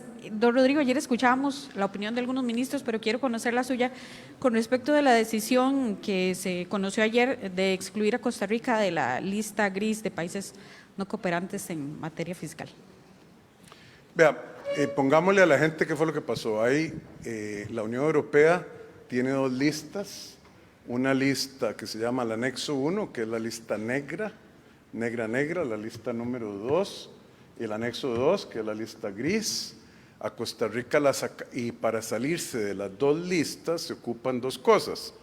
Una que era no permitir que ciudadanos y empresas europeas evadieran o diluyeran impuestos utilizando operaciones en Costa Rica. Eso se logró a un costo enorme porque no había necesidad de otorgarle beneficios fiscales a bancos y otras personas, pero se logró. A mí me parece desproporcionado el costo a la sociedad y a la reputación del Estado costarricense con el pueblo. Ahora, eso no nos saca de las listas, nos pone en el anexo 2. ¿Qué significa? Que Costa Rica tiene todavía que pasar una ley que es la 23.088. Me acordé que es raro, ¿eh? Bueno, gracias. La 23.088 para el intercambio de información sobre sujetos tributarios. Si esa ley no la pasamos pronto, y entiendo que hay una fracción legislativa que no quiere que pase, allá doña Natalia nos va a decir, si esa ley no la pasamos, nos devuelven al anexo 1, a la lista negra, que sería fatal porque ni nos comimos el pastel y aún así nos agarró el dolor de panza. ¿Qué quiero decir? Nos vuelven a poner en la lista negra y regalamos, porque eso fue lo que hicimos como sociedad, miles de millones en exenciones tributarias y en mecanismos de elusión. Entonces, esa es mi opinión, doña Paula. Yo creo que es consistente con la de los otros ministros. Yo no quiero pelear, ya la gente sabe mi posición al respecto, he sido clarísimo, pero este juego no está ganado, en lo más mínimo. Falta la 23.088, los intercambios de información, que hay gente que se va a oponer. Probablemente los mismos que apoyaron la parte de las rentas pasivas en el extranjero, la territorialidad reforzada. Y esos mismos se van a oponer a que pasemos la 23.088 porque le da transparencia al sistema fiscal y va a evitar ya no solo la legalización de esos regalos que se hicieron, sino la elusión y la evasión en el futuro. Entonces, a un costo enorme, un progreso pequeño. No sé, don Nogui, si tiene... Lo ha dicho usted de manera excelente, señor presidente. Usted me lo explicó bien. Muchas gracias. Su repregunta. Sí, don Rodrigo, este tema de la Unión Europea les dejó a usted particularmente o al gobierno más roce con los diputados. ¿Por qué?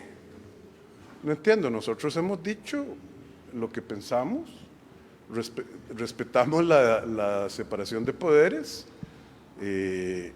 Yo hice un llamado patriótico, 37 más una diputada pensaron diferente, votaron diferente, y yo creo que el pueblo de Costa Rica interesantemente se informó y emitió opinión. Yo he visto muy pocas cosas en la vida pública de Costa Rica que haya recibido tanta atención en redes sociales como ese resello. Eso no significa un roce entre el Ejecutivo y los diputados, eso significa el debate de las políticas públicas vigorosos que necesita la sociedad y que cada quien enfrente a su pueblo, viéndolo a los ojos, diciendo esto es lo que yo hice y esto es lo que él quería que hiciera y el otro, y que el pueblo juzgue. Yo no me enojo que en un partido de fútbol, cuando estaba jovencillo, me trataran de quitar la bola. Lo que pasa es que teníamos objetivos de política pública muy diferentes. Y ya esto se resolvió y le acabo de decir cuáles son las consecuencias. El avance bastante raquítico, porque no estamos fuera de los dos anexos, y la posibilidad de volver al anexo 1 a un costo enorme no me hace muy feliz. Muchas gracias. Sí, tal vez, si me permite agregar algo, señor presidente, creo que el gobierno fue muy enfático en señalar que necesitábamos una solución completa, integral, a la situación que se enfrenta hoy con la Unión Europea, con la OCDE, en relación con el sistema tributario costarricense, y eso no fue lo que se eligió. Sin embargo, eso significa que reiteradamente vamos a tener que estar haciendo modificaciones a nuestro sistema tributario para evitar este riesgo, la materialización de poder entrar nuevamente en una lista que tenga un impacto sobre la inversión extranjera en el país o sobre los mismos costarricenses en su en su proceso de acceso a mercados. Continuamos con David Sancho de Impact Channel.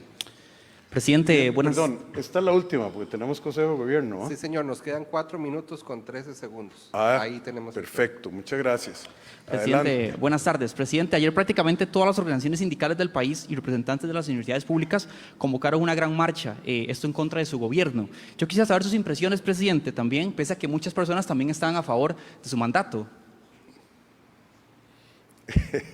No le entendí la pregunta. Perdonen, sí, hay gente que está en contra de lo que estamos haciendo y hay gente a favor.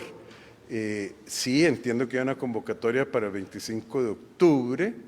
De hecho, me preocupa muchísimo que, por ejemplo, el TEC de Cartago, el tecnológico, perdón, el antiguo tecnológico de Cartago, ahora se llama el Tecnológico de Costa Rica, la rectora en el consejo, el equivalente al consejo universitario, consejo superior, dice que obliga a los funcionarios y a los profesores a asistir a la marcha. Lo mismo hizo la Universidad de Costa Rica, la UNA, en las marchas anteriores. Están protestando como, son 10 temas: agricultura, el Estado de Derecho, el derecho a la salud, son 10 temas y sí, hay una...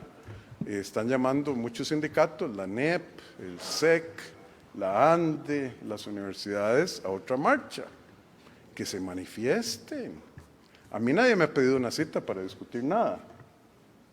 El FES ya lo habíamos resuelto. ¿De qué quiere que le diga? ¿Sí? Ahí está la marcha y esta es Costa Rica, tienen derecho. Señor ministro, por favor, bienvenido.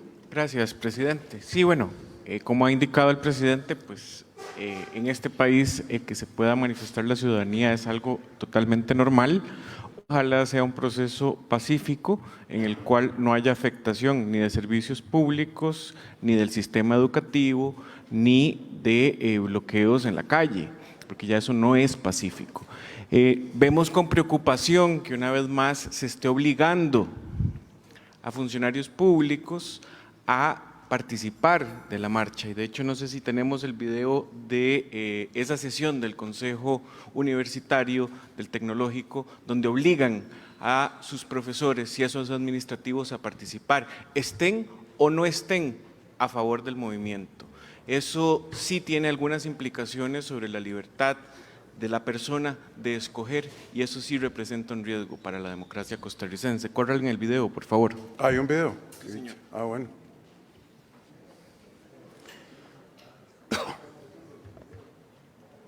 Yo nada más quisiera solicitarles también que si se va a hacer un cambio en las actividades, que, que después nos puedan comentar cómo se hace el seguimiento de que sí se cumpla ese cambio en las actividades. Es decir, cómo se hace para saber que todos los profesores que tenían clases ese día hayan asistido, por ejemplo, al cambio de actividades y que se hayan quedado toda la marcha y no solamente hayan ido una hora. También como con los estudiantes, ¿verdad? Que participen o no participen de la actividad y demás. Así como, bueno, obviamente también el personal administrativo que también va a tener el cambio de actividades. Entonces, nada más eso para poder dar, no sé cuál sería el seguimiento respecto al control que se vaya a tener de la participación como tal, porque si se cambia una actividad, quiere decir que todos van a tener que participar de la manifestación, pero quien no participe realmente debería de, por ejemplo, seguir dando las clases y demás, ¿verdad? Y los estudiantes pues tener el permiso para participar en este caso y demás. Sí, gracias, doña Abigail. No, en ese sentido, al ser un cambio de actividades, es que se suspenden, o sea, no se autoriza la ejecución de ninguna otra actividad, inclusive giras, o sea, solo esas 3 actividades que les digo que ya se revisaron y por tener un componente externo, así como la marcha pasada, por ejemplo, se dio un cambio de actividades y lo único que quedó autorizado para que se realizara fue una reunión con los pares de acreditación que se tenía, que no fue lo que no se pudo reacomodar. Todo lo demás se suspende porque es el cambio de actividades ese día, es que la jornada de trabajo va a ser en la atención de la marcha. El seguimiento se hace a través de cada una de las jefaturas, quienes validarán la asistencia y las justificaciones de ausencias que correspondan. Ya sabemos, por ejemplo, ya revisamos y en el sistema ya hay gente que tiene días aprobados, hay gente que ha solicitado que está con licencias, ¿verdad?, de cuidado de parientes o que ya tienen citas programadas. Y todo eso, por supuesto, entra dentro de la justificación. Pero cada jefatura será la encargada, al igual que en la marcha pasada, de dar este seguimiento. Todavía no sé, digamos, si algunas instancias lo que harán es una convocatoria a consejo o no. Eso todavía no lo puedo decir, ¿verdad? Pero la resolución es un cambio completo de actividades. No es como se hacía en administraciones anteriores, que decía se autoriza a participar. No, es un cambio de funciones lo que vamos a hacer. Y entonces, en ese sentido, al igual que la vez pasada, se llevaron los controles de asistencia correspondientes y a las fracciones legislativas que consultaron y periodistas también que consultaron alrededor de lo que usted comenta, también se dieron las respuestas al respecto, porque también preguntaron cuántos recursos se había gastado, cuántos buses pusimos a disposición, cuánto de eso se gastó, y no, o sea, en realidad no hubo un gasto en fondos del TEC alrededor de eso, ¿verdad? Esos buses los había puesto el sindicato, entonces... Pero entonces es obligatorio participar, es obligatorio participar de la manifestación. Que sí, digamos, es un cambio de funciones. Es un cambio de funciones y va a haber una justificación de ausencias ahí para lo que corresponda, ¿verdad? Así como la vez pasada. Entonces, así es como se está haciendo desde todas las universidades. Doña Laura. Bueno, entonces, cuando hablamos de afectar los derechos de los estudiantes, de la libertad de la gente de poder escoger qué puede hacer, obligar de esta forma, como la misma señora rectora manifiesta, en un cambio donde están obligando a toda la población estudiantil, pues sí nos parece representa riesgos importantes a esa democracia que todos queremos cuidar y proteger. Pero solo para decirlo en plata blanca, lo que ustedes vieron fue un video del Consejo Universitario del TEC y en muchas palabras, lo que la rectora dijo fue: es obligatorio para quien quiera que gane un salario del TEC ir a la marcha. Van a tomar lista, van a medirse con las jefaturas, quiénes fueron y quiénes no. El que no vaya, por tanto, concluyo yo, está sujeto a una sanción disciplinaria. Y eso, bueno, son recursos del Estado, hasta donde yo sé, que pagan esos salarios, y hay una violación clara a la libertad de las personas de decir: yo no me quiero manifestar en ese sentido. A eso estamos llegando en Costa Rica. Bueno, no, a eso ya llegamos en Costa Rica. Igual pasaron en las marchas pasadas, y sí es preocupante. Yo no sé, señor ministro, si yo fuera empleado de una universidad que me obligan a ir, no hay una violación de mi derecho constitucional para ir yo a la sala cuarta. Tal vez alguien tenga la curiosidad, yo no, yo los voy a, les deseo que Dios los bendiga en esa marcha y siempre, ojalá que lo hagan de manera pacífica. Muchas gracias. ¿Tiene pregunta para ser justos con el tiempo? Sí, nada más era justamente eso. Si yo soy profesor y me están obligando a ir a la marcha, ¿qué podría hacer? Y también si considera justo, ¿verdad? Que obliguen a alguien a ir así a lo que han llamado la Gran Marcha Nacional. Bueno, hay una marcha de gente obligada a marchar. No me parece justo. Y no me parece justo que le cierren la universidad a los estudiantes, como dijo la rectora. Aquí no se puede dar una sola clase, va a estar todo cerrado. Son autónomas, tan autónomas que hacen ese tipo de cosas, que a todas luces no es correcto. Muchas gracias. Estamos, don Arno. Su mensaje final, señor presidente. No, muchísimas gracias a las personas que se sintonizaron, a los señores y señoras de la prensa. Un abrazo fuerte, Costa Rica. Vamos bien, vamos para adelante. No significa que no haya desafíos. Va a haber que sí es cierto de que esta generación y la próxima van a vivir en un país mejor con la ayuda de Dios. Bendiciones, hasta el miércoles entrante. De esta forma finaliza la conferencia de prensa de hoy. Agradecemos a los jerarcas, medios de comunicación y a las personas que nos acompañaron. Buenas tardes.